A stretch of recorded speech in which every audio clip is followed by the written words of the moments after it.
इस फिल्म की कहानी उस रहस्य से शुरू होती है जो पहली फिल्म में अधूरा छूटा था। शिवा, उसके पिता और उनसे पिछली पीढ़ियों में भूता कोला करने वाले जंगल में उस एक अंधेरी जगह पर ही क्यों गायब होते हैं। इस रहस्य का जवाब उस दंत कथा में है जो पिछली फिल्म में केवल छुई गई थी। अब आप इस कथा में गहरे उतरते हैं। Welcome back to my channel friends, और आज मैं एक्सप्लेन करने वाली हूँ कांतारा चैप्टर 1। कहानी की शुरुआत एक नरेशन के साथ होती है जहाँ पर हमें एक दंत कथा सुनाई जाती है, जहाँ पर हम एक क्रूर राजा को देखते हैं जो कि अपने राज्य में शासन तो करता है, उसी के साथ अपने एरिया के आसपास जो आदिवासी कम्युनिटी रहती है उनके ऊपर बहुत ज़्यादा जुल्म करता है। उन आदिवासियों को अगवा करता है, उनको पीटता है, उन्हें अपने राज्य में लाकर उनसे काम करवाता है। घने जंगल में ऐसे औषधि मिलती हैं जो कि राजा भारी दाम में व्यापारियों को बेचता है, बहुत मुनाफा कमाता है, पर इन लोगों के ऊपर सिर्फ जुल्म ही करता है। इधर कांतारा कम्युनिटी में लोग रहते हैं और उस जगह को बोला जाता है ईश्वर का मधुबन, जहाँ पर राजा जाने की सोच रहा है पर उधर जाना मना है। और सारे मानते हैं कि उधर देव रहते हैं जो कि कभी भी राजा को उधर घुसने नहीं देंगे। फिर भी राजा नहीं मानता, उन आदिवासियों के ऊपर वो जुल्म करता है और उनके मधुबन में घुसने की वो कोशिश करता है। पर ये मानो एक चाल थी और एक मौत का बुलावा। राजा उधर रात के अंधेरे में अपने सैनिकों के साथ और अपना बेटा राजशेखर के साथ जाता है और वो सोचता है कि भगवान के मधुबन को और देव को वो बंदी बना लेगा। और अभी ऐसा सोच मानो उसकी मौत के कारण बनी।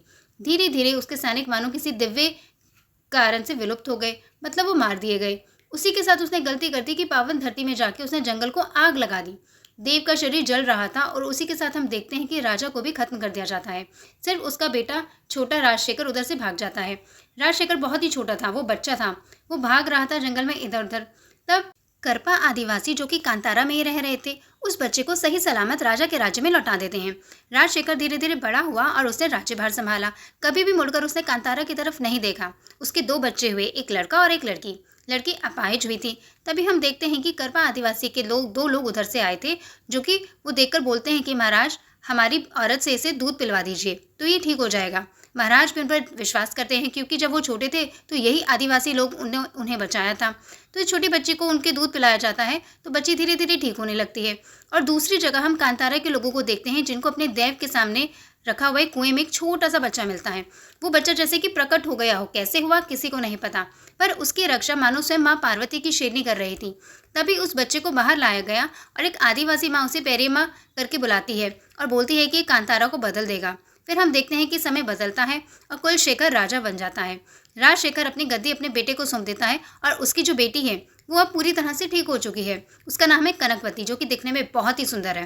कुलशेखर स्वभाव से बहुत ही हिंसक था और राजा बनने के बिल्कुल भी लायक नहीं था। फिर भी राजशेखर चाहता था कि अपनी पूरी राजसभा उसको सौंप दे कांतारा के अलावा, क्योंकि उसके पिताजी कांतारा में अपनी जान से हाथ धो बैठे थे और वो भी जिंदा बच के लौट आए। बस, पर अभी कुलशेखर किसी की नहीं सुनता था। वो अपनी मर्जी का मालिक था। लड़कियों का नशा रखने वाला और उसी के साथ इसी तरह के शौक पालने वाला ऐसा राजा था। तब उसका मंत्री बोलता है कि हमको कांतारा जाना चाहिए शिकार के लिए, क्योंकि वो आपके पिताजी ने मना किया है तो उधर कुछ ना कुछ ज़रूर मज़ेदार होगा। तो क्या था, पूरे राज्य में सारे लोग डरते हैं कांतारा जाने के लिए, पर राजा का आदेश है तो जाना तो पड़ेगा ही। तब पूरे पलटन चले जाते हैं कुलशेखर के साथ जंगल में शिकार करने के लिए। शिकार करने के लिए वो चले तो जाते हैं, पर गहरे जंगल में उनको कुछ भ्रम होना शुरू हो जाता है। भ्रम राक्षस उनको दिखाई दे रहा था। पूरा सीनियर डर रही थी। उसी के साथ हम देखते हैं कि ये लोग छोटे मोटे जानवरों का शिकार भी कर रहे थे, पर धीरे धीरे हम भी ये दिखाई देता है कि एक के बाद एक सैनिक कम होते जा रहे थे, मानो कोई अदृश्य जंतु इनको मार रहा था। राजा डर गए थे, उसी के साथ उनके मंत्री भी। फिर वो लोग उधर से दुम दबा के भाग जाते हैं। तभी हम देखते हैं कि कांतारा के लोग आते हैं और राजा के सारे सैनिकों को मार देते हैं। उनमें से सिर्फ एक आदमी जिंदा रहता है जिसको कि वो अपने साथ परिमा गांव लेकर आते हैं। यह कोई और नहीं, हमारा सुपरस्टार ऋषभ शेट्टी है। गांव में जब सारा शिकार लाया जाता है तो पापा गुस्सा करता है। पापा कोई और नहीं, कम्युनिटी का प्रधान है, जो कि बोलता है कि ये राजा के लोग हैं। राजा के लोग जंगल में क्या कर रहे हैं? इतने टाइम से कांतारा में वो लोग लौट के नहीं आए, अब यहाँ क्या करने आए हैं? हमको और चक्कर न रहना चाहिए और सतर्क भी। रात को सारे लोग पहरा देंगे।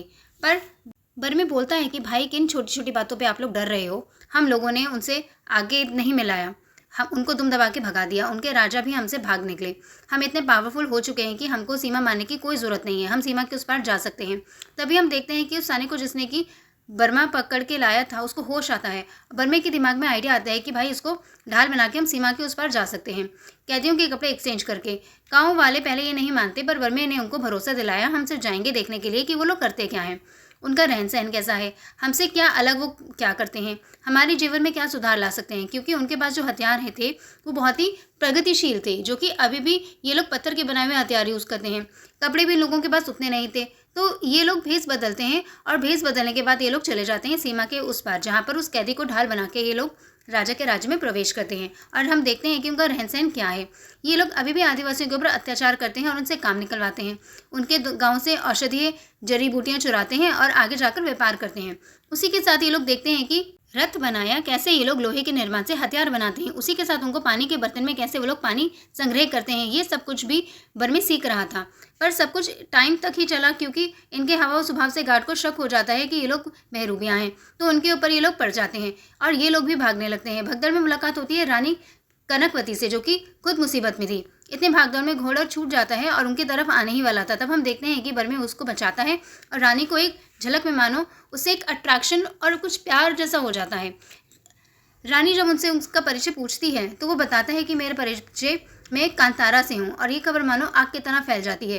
राजा को खबर लग चुकी थी। कुलशेखर उन लोगों को राज्यसभा में बुलाता है और उनसे पूछता है कि तुम लोग इधर क्यों आए हो, हमसे तुमको क्या चाहिए। तभी ये लोग उसका मजाक उड़ाते हैं, जिसके बदले उनको बंदी बना लिया जाता है। पर राजशेखर सोच में पड़ जाता है कि इतने सालों बाद कांतारा से क्यों लोग वापस लौट कर आए हैं। मेरे पिताजी को इन लोगों ने खा लिया था, अब क्या मेरे बेटे को खाएंगे ये लोग। इन लोगों को दूर फेंकवा देने के लिए बोलते हैं, पर कुलशेखर ये नहीं मानता। वो बोलता है कि इन लोगों को मार देना चाहिए। तब रानी भी रोकती है इन लोगों को, और ये वो बोलते हैं कि अगर इनको मारेंगे तो कल और लोग आएंगे, हमको शांतिपूर्वक रहना चाहिए। पर कुलशेखर नहीं मानता। तब एक सौदा करते हैं कि अरबियों को उन लोगों को बेच दिया जाता है कि अरबी लोग इनसे अपना काम निकलवाएंगे।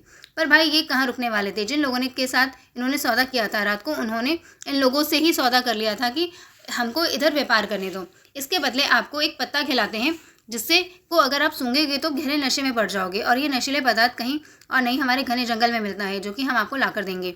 आधा आपका मुनाफा, आधा हमारा मुनाफा। बर्मे मानो सौदा सीख चुका था।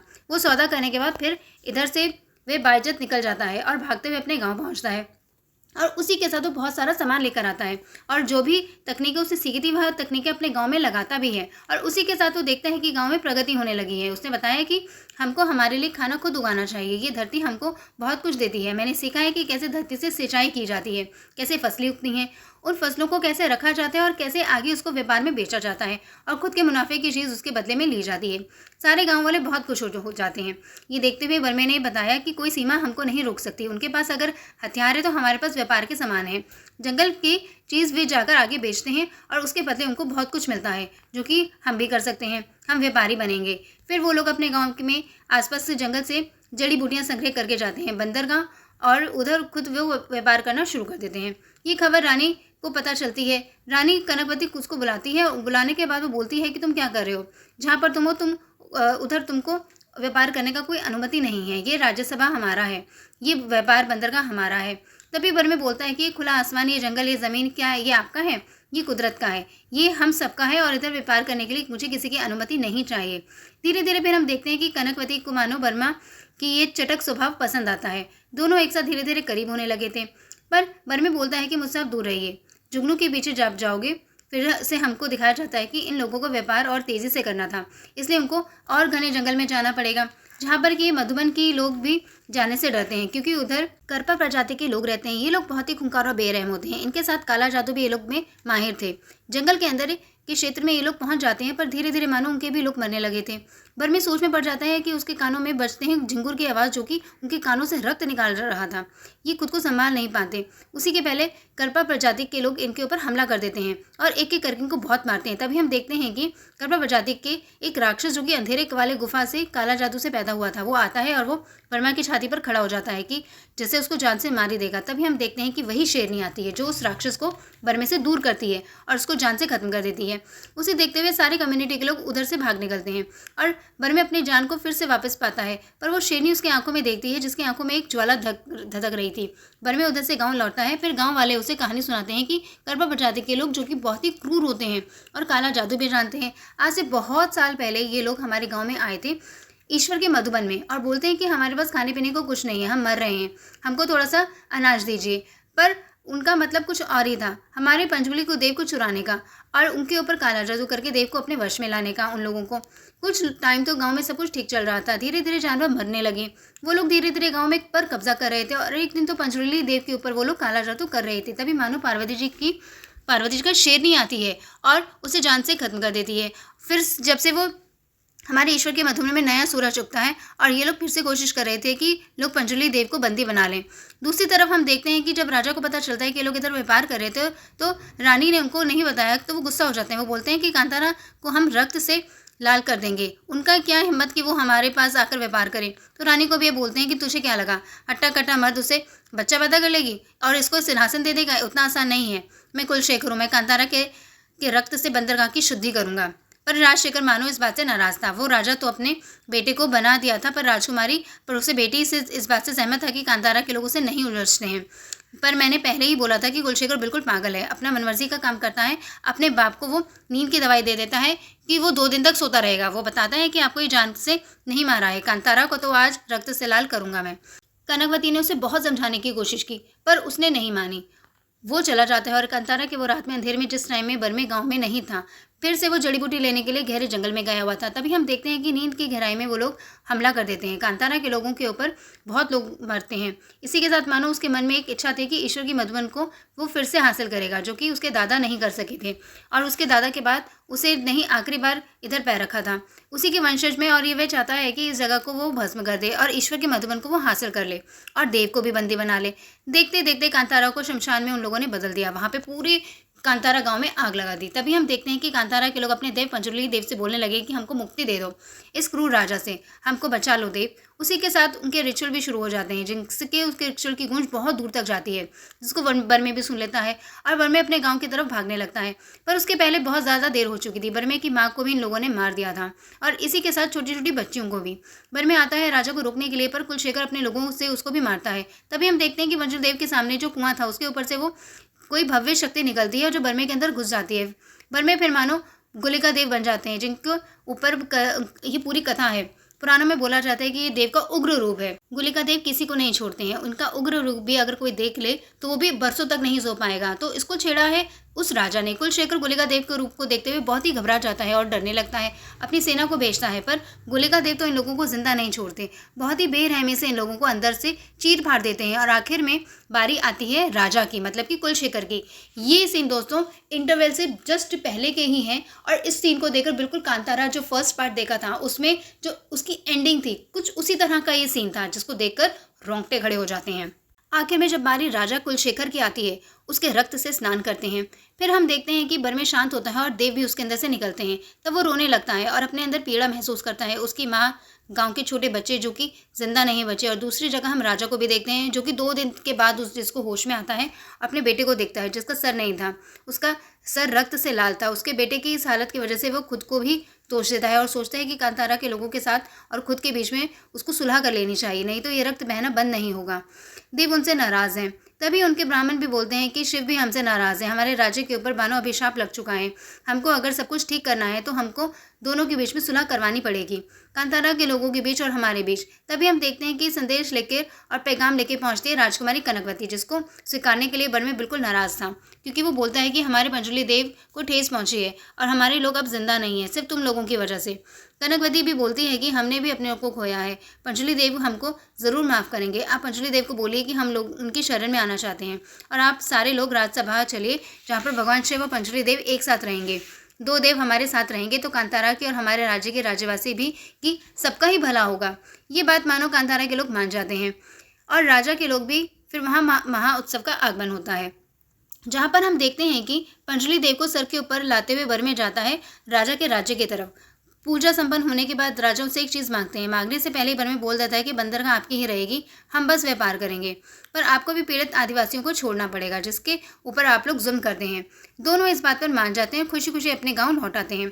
कांतारा वाले अब अगले दिन सुबह से ही मानो बच्चों की तबीयत खराब होने लगी थी, उनको महामारी लग चुकी थी। तभी हम देखते हैं कि एक बड़े बुजुर्ग एक तपस्या से निकलते हैं और बोलते हैं कि हमारे देवों को वश में कर लिया है, देव को बंदी बना लिया गया है। करपा प्रजाति के लोगों ने काला जादू किया और यही था राजा की असली सोची समझी चक्रव्यूह, जिसको कि बर में नहीं देख सका।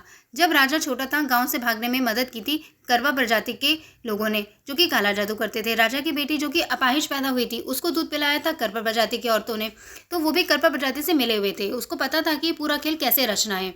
उसने वैसे ही रचा जैसे पंजुली देव को उन्हीं के हाथों द्वारा राज्य में उन्होंने बुलाया और पंजुली देव को करपा प्रजाति ने बंदी बना लिया, वही ईश्वर के मधुबन पाने के लिए। मतलब जब उनके दादाजी भी गए थे, यही करपा प्रजाति ने उनको बताया था कि ईश्वर के मधुबन में आपको कब्जा करना है। जब उनसे ना हुआ तो उनके बेटे से करवाना चाहा, पर उनके बेटे ने नहीं किया तो उनके बेटे से करवाना चाहा, जो कि कुलशेखर, जो मौत के घाट उतार दिया जा चुका है। तो अब उनकी बेटी से ये लोग ये करेंगे और इन लोगों ने ये कर भी दिया। पर पंजुली देव को उन्होंने बंदी बना लिया और उनके ऊपर काला जादू कर दिया। धीरे धीरे कांतारा सूखने लगा और कांतारा ने जंग की ऐलान कर दी राजा के खिलाफ। और दूसरी तरफ हम देखने को मिलता है कि कनकवती, जो कि एक छलावा है, वो एक करपा प्रजाति से ही है। फिर वो अपने पिताजी के ऊपर ही काला जादू करती है और उनको पूरी शक्ति प्रदान करती है।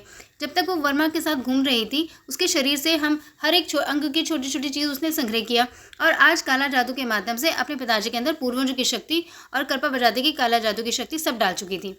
वो क्योंकि उसे पता था कि वो वर्मे जो एक शिव का कर्ण है, पंजुली देव का हाथ है उसके सर पर और वही कांतारा का रक्षक है, तो उसको हराना किसी साधारण मनुष्य के लिए तो संभव ही नहीं है। दूसरी जगह हम देखते हैं कि कांतारा के लोग युद्ध छेड़ देते हैं, जहाँ पर हम देखते हैं कि बर में खोज रहा था कनकवती और राजा को, जिसको कि उसे मौत के घाट उतारना था।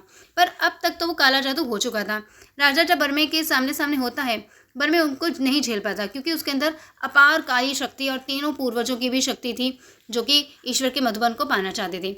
उसी के साथ हम देखते हैं कि उसी कुएं में उसको धकेल दिया जाता है और तभी उसको दर्शन मिलते हैं, और किसी के नहीं बल्कि परम शंकर की, देवादिदेव महादेव की, और उनको छूते ही मानो उसके अंदर शिव की एक गण की प्रवेश कर जाती है और वो पूरा बदल जाता है। आंखों में मानो ज्वालामुखी की तरह आग धधक रही थी और पूरे शरीर में रक्त की जगह शिव के गण के बीज फैले हुए थे। जिस किसी को भी ये छुएगा वो भस्म हो जाएगा। पूरे संसार में कोई भी शक्ति ऐसी नहीं थी जो कि आज इनके सामने सर उठाकर खड़ी हो पाए। फिर क्या था, इन लोगों के बीच होता है सबसे बड़ा महायुद्ध। भगवान शिव, पंजुली देव और देवी चामुंडा तीनों मानो बरमे के अंदर एक एक करके प्रवेश कर रहे हैं। इस क्लाइमेक्स से सबके होश उड़ा दिए थे। करपा की पूरी प्रजाति के साथ राजकुमारी कनकवती और उसी के साथ राजा, इन तीनों को बर में खत्म कर देता है। देव उसके ऊपर सवार है तो उसको किसी का भी डर नहीं है, कोई भी उसके सामने जिंदा रह ही नहीं सकता। फिर कुछ टाइम के बाद हम देखते हैं कि बरमे को शांत किया जाता है। अभी कांतारा में शांति है, रात का टाइम है और कोला रिचुअल चल रहा है, जहाँ पर हम देखते हैं कि बर्मा ने पंजुली देव का रूप लिया है और वो रिचुअल पूरा करते हैं। उस कुएं के अंदर कूद जाते हैं। फिर बहुत टाइम बीत जाता है, जहाँ पर हम देखते हैं कि एक छोटा बच्चा आकर बोलता है कि इसके अंदर कुआं किधर है दादाजी। दादाजी बोलते हैं कि ये कभी किसी और कहानी में सुनाऊंगा। और इसी के साथ ही कांतारा चैप्टर 1 की एक्सप्लेनेशन खत्म होती है। यानी कि अभी कांतारा के और भी बहुत सारे पार्ट्स आने वाले हैं और भी दंत कथाओं को फिल्म की तरह हमारे सामने रखा जाएगा। तो दोस्तों, आपको ये कहानी का एक्सप्लेनेशन कैसा लगा, कमेंट सेक्शन में कमेंट करके बताइए और अगर पसंद आया तो मेरे चैनल को सब्सक्राइब करें।